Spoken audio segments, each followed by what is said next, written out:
we're undergoing a soft coup.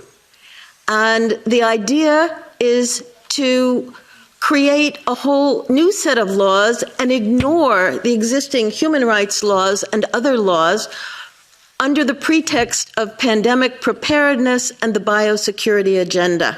The WHO is developing through all its nations, but with the WHO Directorate in the United States in charge, a pandemic treaty and amendments to the existing international health regulations that will remove the human rights protections currently embedded in the IHRs, will enforce surveillance, censorship, get rid of freedom of speech, require governments to censor and only push a single narrative.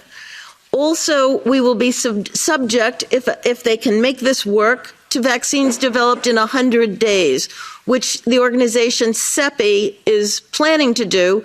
And one of the people who founded CEPI was Jeremy Farrar, who is now the chief scientist at the WHO, to bring this forward.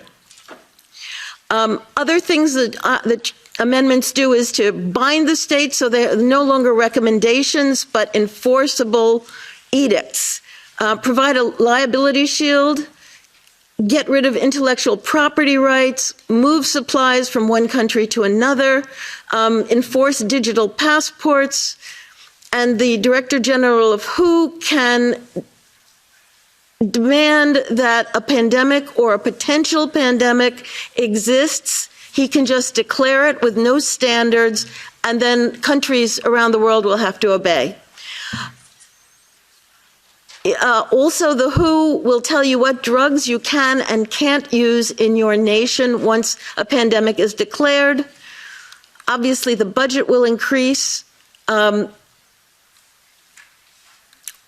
One Health is another part of this. One Health is a concept that was created to enable the WHO, with these documents, to take over jurisdiction of everything in the world by saying that climate change, animals, plants, water systems, ecosystems are all central to health. Also embedded in this concept is a peculiar notion that humans are no longer of greater value than animals.